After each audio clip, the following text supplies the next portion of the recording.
ஒரு பழைய வீட்டின் இருண்ட ஓரம் சுவரில் தேய்ந்து போன ஒரு பழைய கடிகாரம் டிக் டிக் டிக் சத்தம் போட்டு கொண்டிருந்தது.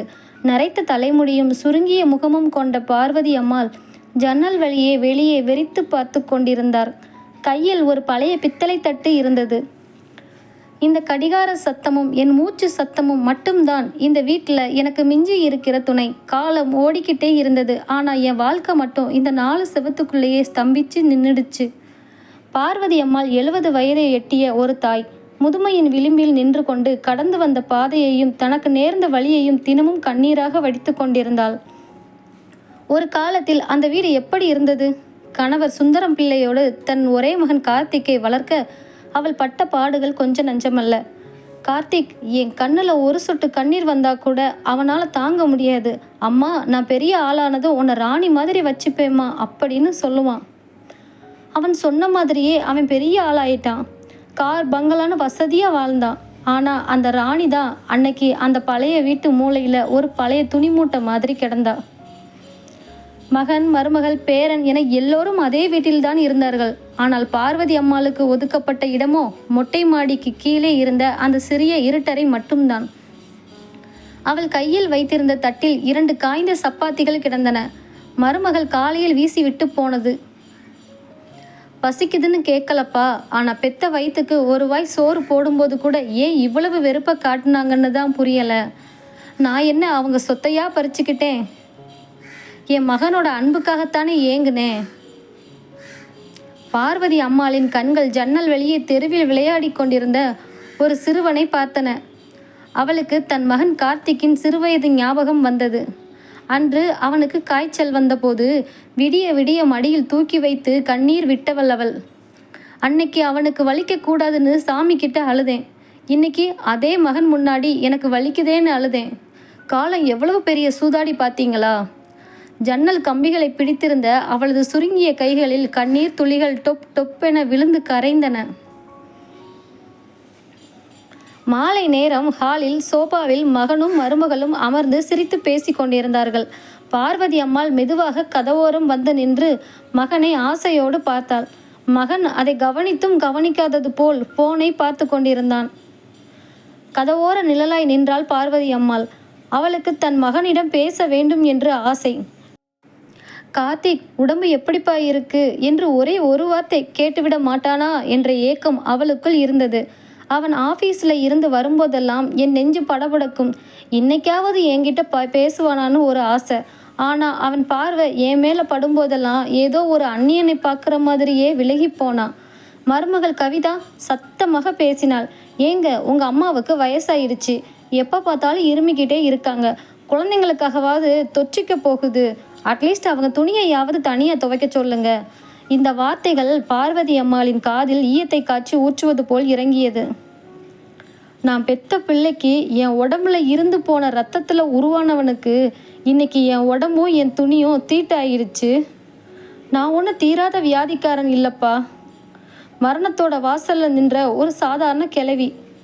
அவள் மெதுவாக தன் அறைக்கு திரும்பி நடந்தாள். கால்கள் பலவீனத்தால் நடுங்கின. சுவரை பிடித்து கொண்டு நடந்தபோது அங்கிருந்த ஒரு சிறிய தண்ணீர் செம்பு கீழே விழுந்து சத்தம் போட்டது. மகன் கார்த்திக் கோபமாக ஓடி வந்தான். அம்மா, உனக்கு ஏன் இந்த வேண்டாத வேலை? பேசாமல் ஒரு இடத்துல கிடக்க வேண்டியது தானே. ஏன் இப்படி பொருட்களை எல்லாம் உடைச்சிக்கிட்டு இருக்க? உன்னால் ஒரு நிமிஷம் நிம்மதி இல்லை என்று கத்தினான். பார்வதி அம்மாள் மகனின் முகத்தையே பார்த்தாள். அவளது உதடுகள் நடுங்கின. கார்த்திக், நான் வேணும்னே செய்யலடா என்று சொல்ல வந்தாள். ஆனால் அதற்குள் அவன் கதவை படார் என்று சாத்திவிட்டு சென்று விட்டான். அடைக்கப்பட்ட அந்த கதவின் பின்னால் இருட்டில் முழங்காலில் முகம் புதைத்து அழுதாள் அந்த தாய். என் கத்தல்களும் அழுகைகளும் அந்த செவுத்துக்கு மட்டும்தான் கேட்டது. நான் பெத்த பிள்ளைக்கு கேட்கல. ஏன்னா அவன் காதுகளில் வசதியும் சுயநலமும் அடைச்சிடுச்சு. இரவு நேரம் ஹாலில் மேஜை மீது ஒரு சில பத்திரங்கள் பரப்பி வைக்கப்பட்டிருந்தன. கார்த்திக்கும் அவன் மனைவியும் தீவிரமாக விவாதித்து கொண்டிருந்தார்கள். பார்வதி அம்மாள் தாகத்திற்காக தண்ணீர் குடிக்க மெதுவாக ஹாலுக்குள் வந்தாள். அவர்களின் பேச்சை கேட்டு அப்படியே உறைந்து நின்றாள். அன்று நடுநிசி தங்கிவிட்ட ஒரு அமைதியான இரவு. ஆனால் அந்த வீட்டிற்குள் ஒரு தாயின் தலையெழுத்து மாற்றி எழுதப்பட்டு கொண்டிருந்தது. தாகம் தாளாமல் தண்ணீருக்காக தன் அறையை விட்டு வெளியே வந்தாள் பார்வதி அம்மாள். மகன் கார்த்திக்கின் குரல் கேட்டது. கவிதா, நீ சொல்றதும் சரிதான். இந்த வீட்டை வித்துட்டு நம்ம சிட்டியில் பெரிய அப்பார்ட்மெண்ட் வாங்கிடலாம். ஆஃபீஸுக்கும் பக்கத்தில் இருக்கும், குழந்தைகளுக்கும் நல்ல ஸ்கூல் பக்கத்தில் இருக்கு என்றான். கவிதா உடனே, வீட்டை விற்கலாம் சரிங்க, ஆனால் அத்தை என்ன செய்வாங்க? புது அப்பார்ட்மெண்ட்டில் அவங்களுக்குன்னு தனி ரூம் ஒதுக்க முடியாது, அப்புறம் நம்ம ப்ரைவசியும் போயிடும் என்றாள். கார்த்திக் சற்று தயங்கி, அப்போ அம்மாவை என்ன பண்ணுறது என்று கேட்டான். ஏன், நகருக்கு வெளியில் ஒரு நல்ல ஹோம் இருக்காமே, மாதம் கொஞ்சம் காசு கொடுத்தா அவங்களே சாப்பாடு மருந்து எல்லாம் பார்த்துப்பாங்க, அங்கே அனுப்பிடலாம் என்று கவிதா மிக சாதாரணமாக சொல்லி முடித்தாள். கதவோரம் நின்று இதை கேட்டுக்கொண்டிருந்த பார்வதி அம்மாளின் நெஞ்சு அப்படியே வெடித்து விடுவது போல் இருந்தது. சுவர்கள் சுழல்வது போல தோன்றியது. கார்த்திக், இந்த வீட்டை நான் எப்படி உருவாக்கினேன்னு உனக்கு தெரியுமாடா? உன் அப்பா இறந்த அப்புறம் நகையை விற்று கூலி வேலை செஞ்சு ஒரு செங்கலாக பார்த்து இந்த வீட்டை நான் கட்டினேன். இன்னைக்கு இந்த வீடும் வேண்டாம், இந்த அம்மாவும் வேண்டாமான்னு முடிவு பண்ணிட்டியாப்பா? அவள் மனதுக்குள் கதறினாள். ஆனால் அவளது தொண்டையிலிருந்து ஒரு சின்ன சத்தம் கூட வெளியே வரவில்லை. அதிர்ச்சியில் அவளது கைகள் நடுங்க, கையில் இருந்த பிளாஸ்டிக் பாட்டில் கீழே நழுவி விழுந்தது. சத்தம் கேட்டு கார்த்திக்கும் கவிதாவும் திரும்பி பார்த்தார்கள். அங்கே பார்வதி அம்மாள் கண்களில் கண்ணீரோடு நின்று கொண்டிருப்பதை அவர்கள் கண்டார்கள். கார்த்திக் முகத்தில் ஒரு நிமிடம் குற்ற உணர்ச்சி தலை காட்டியது. ஆனால் அடுத்த கணமே அவன் அதை மறைத்து கொண்டு, அம்மா, நீ இன்னும் தூங்கலையா? சரி, நீ ஏன் கேட்டுட்டல்ல, நாங்கள் உன்னோட நல்லதுக்கு தான் சொல்கிறோம். வயசான காலத்தில் உனக்கு மெடிக்கல் கேர் ரொம்ப முக்கியம், அங்கே உன்னை நல்லா பார்த்துப்பாங்க என்று எந்தவித குற்ற உணர்ச்சியும் இல்லாமல் கூறினான். தன் சொந்த மகன் தன்னை ஒரு சுமையாக பார்த்து பேசும் ஒவ்வொரு வார்த்தையும் அவளது இதயத்தை இரத்தமயமாக மாற்றியது. நான் பெத்த பிள்ளை, எனக்கு பாதுகாப்பு இல்லைன்னு முடிவு பண்ணிட்டான். இனி இந்த வீட்டில் எனக்கு என்ன உரிமை இருக்கு? அவள் மறுத்து பேசவில்லை, சண்டையிடவில்லை.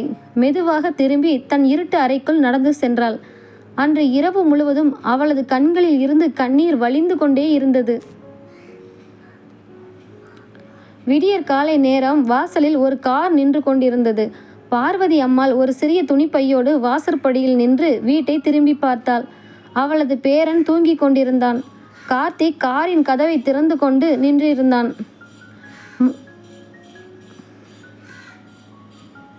மறுநாள் காலை விடிந்தது. ஆனால் பார்வதி அம்மாளின் வாழ்க்கையில் அது இருண்ட விடியலாகவே இருந்தது. அவள் கொண்டு வந்த பையில் சில புடவைகளும் கார்த்திக்கின் சிறுவயது புகைப்படம் மட்டும்தான் இருந்தன. அவள் வாசற்படியில் நின்று அந்த வீட்டை பார்த்தாள். அவள் கைகளால் மெழுகிய தரை, அவள் வளர்த்த துளசி மாடம், கார்த்திக் பிறந்து விளையாடிய முற்றம் எல்லாமே அவளுக்கு விடை கொடுப்பது போல் இருந்தன. மருமகள் கவிதா உள்ளே கபோர்டுகளை அடுக்குவதில் மும்முரமாக இருந்தாள். அத்தையை வழியனுப்பக்கூட அவள் வெளியே வரவில்லை. கிளம்பலாமா, லேட்டானா டிராஃபிக் அதிகமாகிடும் என்றான் கார்த்திக் அவசர குரலில். பார்வதி அம்மாள் மெதுவாக நடந்து காரின் அருகில் சென்றார். ஏறும் முன் மகனின் முகத்தை ஏறிட்டு பார்த்தாள். கார்த்திக், ஒரு தப்பு செஞ்சிட்டேன்பா. அன்னைக்கு உனக்கு உடம்பு சரியில்லாதப்போ உன்னை தூக்கிட்டு ஹாஸ்பிட்டலுக்கு ஓடினேன் பாரு. அப்போவே உன்னை யாராவது ஒரு அநாத ஆசிரமத்தில் விற்றுருக்கணும். அப்படி செஞ்சிருந்தா இன்னைக்கு எனக்கு இந்த வழி இருந்திருக்காதுடா என்று மெல்லிய குரலில் கூறினாள். அந்த வார்த்தையை கேட்ட கார்த்திக் ஒரு நிமிடம் அதிர்ந்து நின்றான். அவனால் அவளது கண்களை நேராக பார்க்க முடியவில்லை. கார் புறப்பட்டது. கார் கண்ணாடியின் வழியே தன் வீடு மெல்ல மெல்ல மறைவதை பார்த்து கொண்டே வந்தாள் பார்வதி. அவளது கண்ணீருக்கு அந்த பாதையில் எந்த பதிலும் கிடைக்கவில்லை. அன்பகம் முதியோர் இல்லம் என்ற போர்டு கதவில் தொங்கிக் கொண்டிருந்தது. ஒரு பெரிய கூடத்தில் பல வயதானவர்கள் தனித்தனியாக அமர்ந்திருந்தார்கள். பார்வதி அம்மாள் ஒரு இரும்பு கட்டிலின் ஓரத்தில் தன் சிறிய துணிப்பையை வைத்துக்கொண்டு சுவரை வெறித்து பார்த்தபடி அமர்ந்திருந்தாள். கார் வந்து நின்ற இடம் அன்பகம். பெயரில்தான் அன்பு இருந்ததை தவிர அங்கிருந்த சுவர்களில் அனாதரவான முதியவர்களின் பெருமூச்சுகளும் ஏக்கங்களும் மட்டும்தான் நிறைந்திருந்தன. கார்த்திக் அவசரமாக பணத்தை கட்டிவிட்டு, அம்மா, நான் மாதம் ஒரு முறை வந்து பார்க்கிறேன் என்று சொல்லிவிட்டு திரும்பி பார்க்காமல் சென்று விட்டான்.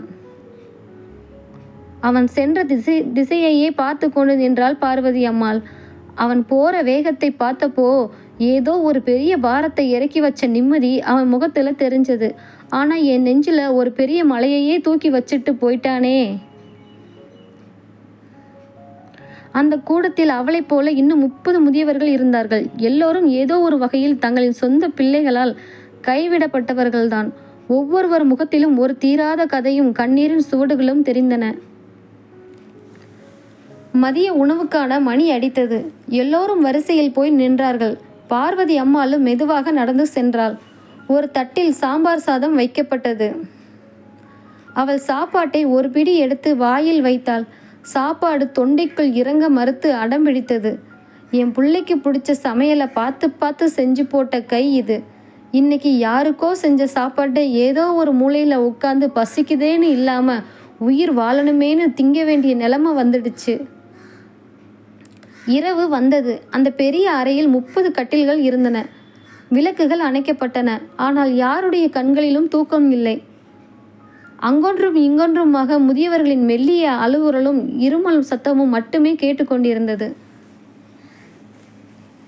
பார்வதி அம்மாள் ஜன்னல் வெளியே தெரிந்த வானத்தை பார்த்தாள். வீடு தான் மாறிச்சு. ஆனால் என் ஜன்னலும் என் கண்ணீரும் மாறலை. அன்னைக்கு என் பிள்ளை இருந்த வீட்டில் அழுதுகிட்டு இருந்தேன். இன்னைக்கு அனாதையாக இங்கே அழுதுகிட்டு இருக்கேன். நாட்கள் வாரங்களாகி வாரங்கள் மாதங்களாக உருண்டோடின. அன்று தீபாவளி திருநாள். இல்லத்து நிர்வாகி எல்லோரும் உடுத்துவதற்காக ஒரு புதிய புடவையை கொடுத்திருந்தார்.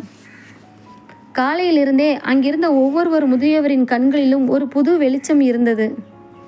இன்னைக்காவது நம்ம பிள்ளை நம்மளை பார்க்க வருவான், பேர குழந்தைகளை கூட்டிட்டு வருவான் என்ற ஒரு நப்பாசை எல்லார் மனதிலும் இருந்தது. பார்வதி அம்மாளும் அந்த புதிய புடவையை உடித்து கொண்டு வாசலில் இருந்த சிமெண்ட் பெஞ்சில் வந்து அமர்ந்தாள். தூரத்தில் ஒரு கார் வரும்போதெல்லாம் அவளது இதயம் வேகமாக துடித்தது. கார்த்திக் காரோ என்று கழுத்தை நீட்டி பார்த்தாள். மதியம் கடந்தது. மாலை வந்தது. சில முதியவர்களை அவர்களின் பிள்ளைகள் வந்து அழைத்து சென்றார்கள். சிலர் பலகாரங்கள் கொடுத்துவிட்டு பேசி கொண்டிருந்தார்கள். ஆனால் பார்வதி அம்மாள் அமர்ந்திருந்த பெஞ்ச் மட்டும் காலியாகவே இருந்தது. அந்தி சாயும் நேரத்தில் வானத்தில் பட்டாசுகள் வெடிக்கும் சத்தம் கேட்டது. ஒட்டுமொத்த உலகமே கொண்டாட்டத்தில் இருந்தது. ஆனால் அந்த வாசற்படியில் பார்வதி அம்மாள் மட்டும் தனி மரமாய் அமர்ந்திருந்தாள். கார்த்திக், சின்ன வயசுல உனக்கு பட்டாசு வெடிக்க பயம்னு உன்னை என் மடியில் வச்சுக்கிட்டு உன் கையை பிடிச்சி நான் கம்பி மத்தாப்பு கொளுத்தினேனடா. இன்னைக்கு உனக்கு தீபாவளி கொண்டாட நேரம் இருக்கு. ஆனால் இந்த அம்மாவோட இருண்ட வாழ்க்கையில் ஒரு சின்ன விளக்கேத்த உனக்கு மனசு இல்லாமல் போயிடுச்சே. அவள் மெதுவாக எழுந்து தன் அறைக்கு நடந்தாள். அவளது கால்கள் பலவீனத்தால் தள்ளாடின. தாகத்திற்காக தண்ணீர் குடிக்க நினைத்தவள் அங்கே இருந்த தன் பையை திறந்து கார்த்திக்கின் சிறுவயது புகைப்படத்தை எடுத்தாள். அதை நெஞ்சோடு அணைத்து கொண்டு கட்டிலில் சுருண்டு படுத்து கொண்டாள். அவளது கண்களில் இருந்து வழிந்த கண்ணீர் அந்த பழைய புகைப்படத்தின் மேல் விழுந்து கார்த்திக்கின் முகத்தை நனைத்தது. நீ என்ன மறந்தாலும் என் கடைசி மூச்சு இருக்கிற வரைக்கும் நான் உன்னை பெத்த அம்மா தாண்டா என்று முணுமுணுத்தாள். அதுதான் அந்த அறையில் கேட்ட அவளது கடைசி வார்த்தையாக இருந்தது. மறுநாள் விடியற்காலை இல்லத்தில் ஒரு அசாதாரணமான அமைதி நிலவியது. வழக்கமாக அதிகாலையிலேயே எழுந்து ஜன்னல் ஓரம் அமரும் பார்வதி அம்மாள் அன்று எழவே இல்லை. இல்லத்து ஊழியர் அவளை எழுப்பச் சென்றபோதுதான் தெரிந்தது, அந்த தாயின் ஆன்மா இந்த உலகத்து வழிகளில் இருந்தும் ஏமாற்றங்களில் இருந்தும் நிரந்தரமாக விடுதலை பெற்றுவிட்டது என்று. அவளது உடல் குளிர்ந்து போயிருந்தது. ஆனால் அவளது கைகள் மட்டும் கார்த்திக்கின் சிறுவயது புகைப்படத்தை நெஞ்சோடு பலமாக அணைத்து கொண்டிருந்தன. மரணத்தின் கடைசி நொடியில் கூட அவள் தன் மகனின் துரோகத்தை நினைக்கவில்லை. அவனது மழலை மாறாத அந்த சிறுவயது முகத்தை மட்டும்தான் நினைத்து பார்த்திருந்தாள். தகவல் அறிந்து கார்த்திக் பதறி அடித்து கொண்டு ஓடி வந்தான். அவன் பின்னால் கவிதாவும் வந்திருந்தாள். அங்கே ஒரு வெள்ளை துணியால் மூடப்பட்டு படுத்திருந்த தன் தாயை கண்டதும் கார்த்திக்கின் கால்கள் பின் இழுத்தன. எப்போதும் தன்னை ஆசையோடு பார்க்கும் அந்த தாயின் கண்கள் அன்று நிரந்தரமாக மூடியிருந்தன. அம்மா என்று கத்திக்கொண்டே அவளது காலடியில் விழுந்து அழுதான் கார்த்திக். அம்மா, என்ன மன்னிச்சிடுமா. தீபாவளி அன்னைக்கு ஆஃபீஸ் வேலை அதிகமாக இருந்ததுனால தாம்மா வர முடியலை. நேற்று நைட்டு கூட உன்னை நினைச்சேம்மா என்று கதறினான். ஆனால் அவனது கதறலுக்கு பதில் சொல்ல அங்கே பார்வதி அம்மாள் உயிரோடு இல்லை. காலம் கடந்து வரும் பாசத்திற்கு மரணம் ஒருபோதும் மதிப்பு தருவதில்லை. கார்த்திக் தன் தாயின் இறுதிச் சடங்குகளை முடித்துவிட்டு அவள் பயன்படுத்திய அந்த சிறிய துணிப்பையை தன் வீட்டிற்கு எடுத்து வந்தான். ஹாலில் அமர்ந்து அந்த பையை திறந்து பார்க்கும்போது அவளது டைரியும் அந்த பழைய புகைப்படமும் இருந்தன. அதில் கார்த்திக், நீ என்னை இந்த இல்லத்தில் கொண்டு வந்து விட்ட அன்னைக்கு எனக்கு உன் மேலே கோபமே வரலடா. ஏன்னா நீ சின்ன வயசாக இருக்கும்போது நான் உன்னை ஒரு நிமிஷம் என் கண்ணு முன்னாடி காணலைனாலும் பதறி போயிருக்கேன். அன்னைக்கு நீ காரை விட்டுட்டு போகும்போது உன் நிம்மதியான முகத்தை பார்த்தேன். பெத்த மனசுக்கு அதை விட என்ன வேணும்? நீ நல்லா இருடா, ஆனால் உனக்கும் ஒரு மகன் இருக்கான்னு மறந்துடாத. அந்த வரிகளை படித்ததும் கார்த்திக் நெஞ்சு வெடித்து அழுதான். தன் சுயநலத்திற்காக ஒரு தெய்வத்தையே வீதியில் விட்டதை எண்ணி அவனது உள்ளம் உருகியது. அப்போது ஹாலுக்குள் ஓடி வந்த அவனது 5 வயது மகன் கவிதாவின் கையை பிடித்து இழுத்து கொண்டு கூறினான், அம்மா, அப்பா, தாத்தாவோட ஃபோட்டோவை எல்லாம் பையில் வச்சிருக்காரு. நீயும் அப்பாவும் தாத்தாவான அப்புறம் உங்களையும் இதே மாதிரி பையில் துணியை வச்சு நான் பெரிய ஹோமில் கொண்டு போய் விட்டுடுறேன். அப்போ தானே நான் என் ஃப்ரெண்ட்ஸோட ஜாலியாக விளையாட முடியும். அந்த குழந்தையின் மழலை சொல் கார்த்திக்கின் காதுகளில் இடிபோல இறங்கியது. அவன் அதிர்ச்சியோடு தன் மனைவியை பார்த்தான். கவிதாவின் முகத்தில் இருந்த சாயம் வெளுத்து அவளும் உறைந்து போய் நின்றாள். நாம் என்ன விதைக்கிறோமோ அதைத்தானே நம் பிள்ளைகளும் அறுவடை செய்வார்கள். கார்த்திக் தன் தாயின் புகைப்படத்தை கட்டி பிடித்து கொண்டு, அம்மா, என்ன மன்னிச்சிடு என்று வீட்டின் சுவர்கள் அதிர கதறினான். ஆனால் அந்த இருண்ட சுவர்களில் இருந்து அவனுக்கு பதிலாக அவனது தாயின் அமைதி மட்டுமே மிஞ்சி இருந்தது. ஆண்டுகள் உருண்டோடின. கார்த்திக்கிற்கு இப்போது தலை நரைத்து முதுமை தட்டியிருந்தது. அவன் தன் வீட்டு வாசலில் அமர்ந்து கார் ஏறி ஆபீஸிற்கு புறப்பட்டு கொண்டிருக்கும் தன் வாலிப மகன் வினயை ஏக்கமாக பார்த்து கொண்டிருந்தான். காலம் யாருக்காகவும் காத்திருப்பதில்லை. பார்வதி அம்மாள் மறைந்து 20 வருடங்கள் ஓடிவிட்டன. அன்று தன் தாய்க்கு என்ன செய்தானோ அதே முதுமையின் வாசலில் இன்று கார்த்திக் வந்து நின்றான். அவனுடைய மகன் வினய் இன்று பெரிய ஐடி நிறுவனத்தில் மேலாளராக இருந்தான். கார், அந்தஸ்து என வசதிகள் பெருகி இருந்ததை தவிர அந்த வீட்டில் பாசம் என்ற வார்த்தைக்கு இடமில்லாமல் போனது. அம்மா அன்னைக்கு எழுதின டைரி வரிகள் என் மனசில் தினமும் சாட்டையடியாக விழுந்துக்கிட்டே இருந்தது. நான் செஞ்ச பாவத்துக்கான தண்டனையை காலம் எனக்கு கொடுக்க ஆரம்பித்ததை என் கண்ணாலேயே நான் பார்த்தேன். கார்த்திக்கின் மனைவி கவிதா பக்கவாத நோயால் பாதிக்கப்பட்டு படுத்த படுக்கையாக இருந்தாள். அவளை கவனித்து கொள்ள ஒரு நர்ஸை நியமித்திருந்தான் வினய். அன்று காலை வினய் ஆஃபீஸிற்கு புறப்படும் போது கார்த்திக் மெதுவாக அவனது அருகில் சென்றான். வினய், அம்மாவை இன்னைக்கு ஹாஸ்பிட்டல் கூட்டிகிட்டு போகணுண்டா. எனக்கும் தனியாக கூட்டிகிட்டு போக உடம்புல தெம்பில்லை. நீ கொஞ்சம் கூட வர முடியுமாப்பா என்று தயக்கத்தோடு கேட்டான். வினய் தன் வாட்சை பார்த்து கொண்டே சலிப்புடன் கூறினான், அப்பா, எனக்கு இன்னைக்கு முக்கியமான மீட்டிங் இருக்குது. நர்ஸ் இருக்காங்கல்ல, அவங்கள ஆட்டோ பிடிச்சி கூட்டிகிட்டு போக சொல்லுங்க. எனக்கு டைம் இல்லை என்று சொல்லிவிட்டு கார்த்திகின் பதிலை எதிர்பாராமல் காரில் ஏறி பறந்தான். அவன் சென்ற காரின் புகையையே பார்த்து கொண்டு நின்றான் கார்த்திக். அன்று தன் தாய் பார்வதி அம்மாள் வாசலில் நின்று கார்த்திக் கிளம்பலாமா என்று அவன் அவசரப்படுத்திய போது எவ்வளவு வேதனைப்பட்டிருப்பார் என்பது இன்று கார்த்திக்கிற்கு அணுவணுவாக புரிந்தது. அவன் மெதுவாக தன் மனைவி கவிதா படுத்திருந்த அறைக்குள் நடந்தான். அவளது கண்கள் கலங்கி இருந்தன. நாம் அன்னைக்கு எங்கள் அம்மாவுக்கு பண்ணினது இன்னைக்கு நம்ம புள்ள மூலயமா நமக்கே திரும்பி வருது கவிதா என்று கூறிவிட்டு தன் தாயின் புகைப்படத்தின் முன்னால் போய் மண்டியிட்டு அழுதான் கார்த்திக். கார்த்திக் சமையல் அறைக்குள் நின்று மெதுவாக பாத்திரங்களை விலக்கி கொண்டிருந்தான். அவனது கைகள் நடுக்கத்தால் பாத்திரங்களை தவறவிட்டன. ஹாலில் சோபாவில் அமர்ந்து லேப்டாப்பில் வேலை செய்து கொண்டிருந்த அவனது மருமகள் ஸ்வேதா சத்தத்தை கேட்டு முகத்தை சுளித்தாள். காலத்தின் சக்கரம் சுழன்று அந்த பெரிய பங்களாவில் கார்த்திக்கும் கவிதாவும் வெறும் பழைய பொருட்களைப் போல கிடந்தார்கள். வினயிற்கு திருமணமாகி ஸ்வேதா என்ற மருமகள் அந்த வீட்டிற்குள் வந்திருந்தாள். ஒரு காலத்தில் கவிதா எப்படி அந்த வீட்டை தன் கட்டுப்பாட்டில் வைத்திருந்தாளோ அதே போல இன்று ஸ்வேதா வைத்திருந்தாள். பக்கவாதத்தால் படுத்த படுக்கையாகி கிடந்த கவிதாவிற்கு பணிவிடை செய்வதும் சமையல் வேலைகளில் உதவுவதுமே கார்த்திக்கின் முழு நேர வேலையாக மாறியிருந்தது. அன்னைக்கு என் அம்மா சமையல் அறையில் நின்னப்போ நாங்கள் யாரும் அவளுக்கு துணையாக நிற்கலை. இன்னைக்கு அதே சமையல் அறையில் நடுக்கத்தோடு நான் நிற்கும்போது எனக்கு உதவவும் யாரும் இல்லை. அன்று மதியம் கவிதாவிற்கு சாப்பாடு ஊட்டுவதற்காக கார்த்திக் தட்டில் சோற்றை பிசைந்து கொண்டு அவளது அறைக்கு நடந்தான். கட்டில் ஓரத்தில் அமர்ந்து கவிதாவின் வாயில் ஒரு பருக்கை சோற்றை வைத்தான். கவிதாவின் வாய் கோணலாக இருந்ததால் சோறு கீழே சிந்தியது. அதை பார்த்துவிட்டு அந்த அறைக்கு வெளியில் இருந்து கத்தினாள் மருமகள் ஸ்வேதா. மாமா, பெட்ஷீட் எல்லாம் கரையாகுது பாருங்க, கொஞ்சம் பார்த்து ஊட்டக்கூடாதா? எப்போ பார்த்தாலும் இதே வேலையா போச்சு. வினய் வந்தா இன்னைக்கு இதை பற்றி பேசியே ஆகணும் என்று சொல்லிவிட்டு தன் அறைக்குள் சென்று கதவை சாத்தினாள். கார்த்திக் கலங்கிய கண்களோடு தன் மனைவியை பார்த்தான். கவிதாவின் கண்களில் இருந்தும் கண்ணீர் வழிந்து அவளது காதோரம் இறங்கியது. அன்னைக்கு என் அம்மாவுக்கு உடம்பு முடியாதப்போ அவ துணியை தனியாக துவைக்க சொன்ன கவிதா, இன்னைக்கு அவ சிந்தின சாப்பாட்டை பார்த்து ஒரு அந்நிய பொண்ணு கத்துறத அவளால் பேச முடியாமல் சகிச்சுக்கிட்டு மட்டும்தான் முடிஞ்சது. நாங்கள் செஞ்ச பாவத்தோட சாட்சி நாங்கள் வடித்த கண்ணீர் மட்டும்தான். ஒரு நாள் இரவு நேரம் வினயும் ஸ்வேதாவும் ஹாலில் டைனிங் டேபிளில் அமர்ந்து விதவிதமான உணவுகளை சாப்பிட்டு கொண்டிருந்தார்கள். கார்த்திக் சமையலறை வாசலில் நின்று தன் தட்டில் கொஞ்சம் பழைய சோற்றை வைத்து கொண்டு அதை தன் அறைக்கு எடுத்துச் சென்றான். அன்று இரவு வினய் ஆஃபீஸிலிருந்து வந்திருந்தான். டைனிங் டேபிளில் சாப்பாடு பரிமாறப்பட்டிருந்தது. கார்த்திக் மெதுவாக ஹாலுக்குள் வந்து, வினய், அம்மாவுக்கு உடம்பு ரொம்ப பலவீனமாக இருக்குடா, ஒரு நல்ல டாக்டரை பார்க்கணும் என்றான்.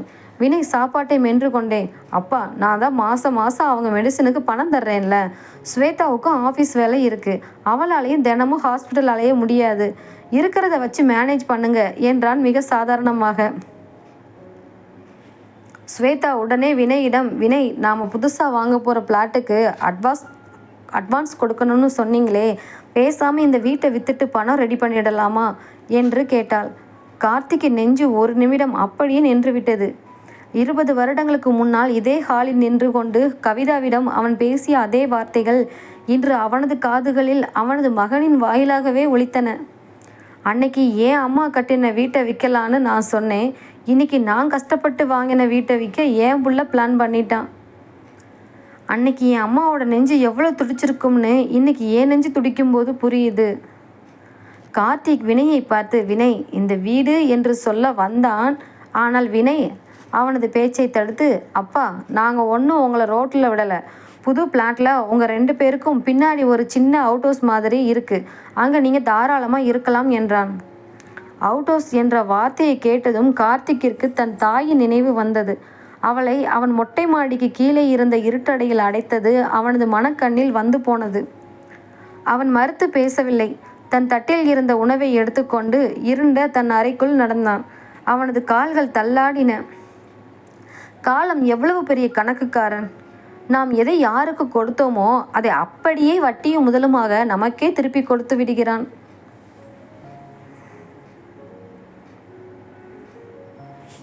பகல் நேரம் வீட்டின் வாசலில் ஒரு பெரிய லாரி நின்று கொண்டிருந்தது. வீட்டில் இருந்த சோபா, கட்டில் போன்ற பொருட்கள் ஒவ்வொன்றாக லாரியில் ஏற்றப்பட்டு கொண்டிருந்தன. கார்த்திக் பக்கவாதத்தால் படுத்த படுக்கையாக இருந்த கவிதாவின் கைகளை பிடித்து கொண்டு வெறுமையோடு அந்த அறையின் சுவர்களை பார்த்தபடி நின்று இருந்தார். கார்த்திக் பயந்த அந்த நாளும் வந்தது. வினயும் ஸ்வேதாவும் சேர்ந்து அந்த பழைய பங்களாவை விற்றுவிட்டார்கள். புதிய அப்பார்ட்மெண்ட்டிற்கு பொருட்கள் யாவும் மாற்றப்பட்டு கொண்டிருந்தன. அந்த வீட்டின் ஒவ்வொரு செங்கலிலும் கார்த்திக்கின் உழைப்பு இருந்தது. அதைவிட 20 வருடங்களுக்கு முன்னால் அவனது தாய் பார்வதி அம்மாள் அழுது வடித்து சென்ற கண்ணீரின் சுவடுகளும் அந்த சுவர்களில்தான் மறைந்திருந்தன. அன்னைக்கு என் அம்மாவை ஒரு சின்ன துணிப்பையோட காரில் ஏற்றினேன். இன்னைக்கு என்னையும் என் மனைவியையும் இந்த வீட்டை விட்டு வெளியேற்ற என் புள்ள லாரியை கொண்டு வந்து வாசலில் நிறுத்திட்டான். வினய் அவசரமாக அறைக்குள் வந்தான். அப்பா, லக்கேஜ் எல்லாம் ஏற்றியாச்சு, அம்மாவை மெதுவாக கூட்டிகிட்டு வாங்க, காரில் ஏறிடலாம் என்றான். கார்த்திக் தன் மனைவியை மெதுவாக தூக்க முயன்றார். ஆனால் முதுமையின் பலவீனத்தாலும் மனவேதனையாலும் அவரால் அவளை தூக்க முடியலை. கவிதாவின் உடல் நடுங்கியது. அதை பார்த்த ஸ்வேதா சலிப்புடன், வினய், நீங்கள் வேணால் மாமாவுக்கு ஹெல்ப் பண்ணுங்கள், லேட்டானால் புது பிளாட்டில் பால் காய்ச்சிற நல்ல நேரம் முடிஞ்சிடும் என்றாள்.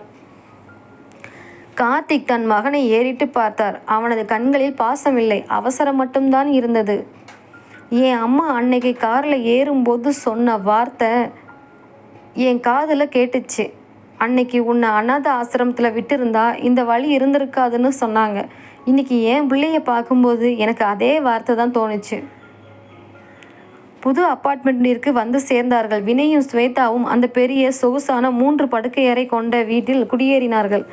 ஆனால் கார்த்திக்கிற்கும் கவிதாவிற்கும் ஒதுக்கப்பட்ட இடம் அந்த பெரிய கட்டிடத்தின் பின்னால் இருந்த ஒரு சிறிய அவுட் ஹவுஸ் அறை மட்டும்தான். அங்கே ஒரு பழைய இரும்பு கட்டிலும் ஒரு ஃபேனும் மட்டுமே இருந்தன. சமையல் அறையில் இருந்து வரும் வாசம் கூட அந்த அறைக்கு வராத அளவுக்கு அது தள்ளி இருந்தது. காலம் என்னை அன்னைக்கு என் அம்மா இருந்த அதே இருட்டறைக்கு கொண்டு வந்து நிறுத்திடுச்சு. அன்னைக்கு என் அம்மாவுக்கு நாங்கள் கொடுத்த அதே நரகத்தை இன்னைக்கு என் பிள்ளை எங்களுக்கு கொடுத்தான்.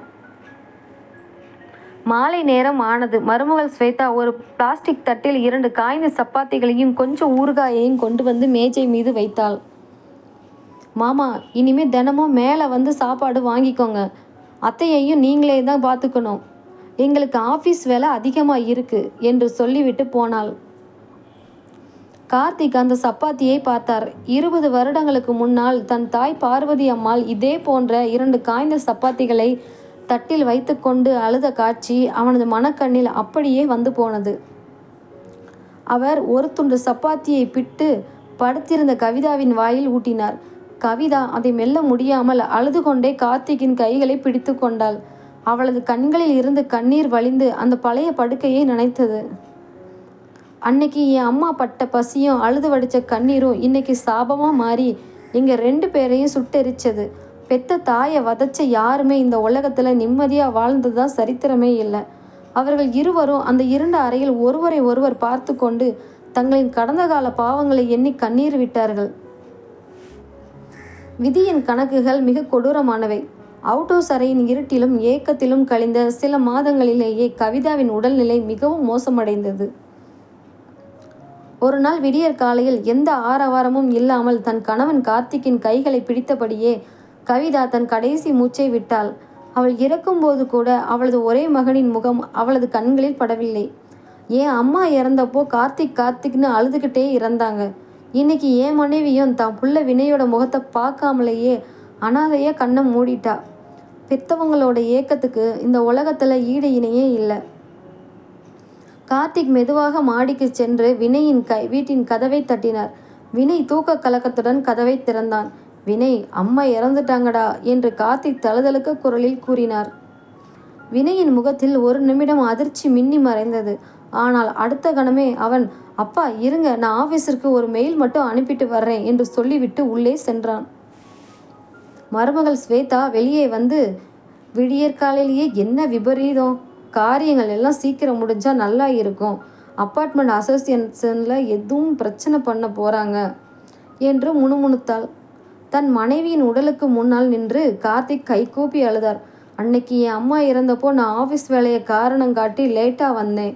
இன்னைக்கு என் மனைவி இறந்து கிடக்கிறா. என் பிள்ளை மெயில் அனுப்ப போயிருக்கான். நான் என்ன விதைத்தோனோ அதை என் கண் முன்னாடியே அறுவடை செஞ்சிட்டேன். கவிதாவின் இறுதிச் சடங்குகள் முடிந்துவிட்டன. அந்த அவுட்டோஸ் அறைக்குள்ளே கார்த்திக் தனியாக அமர்ந்திருந்தார்.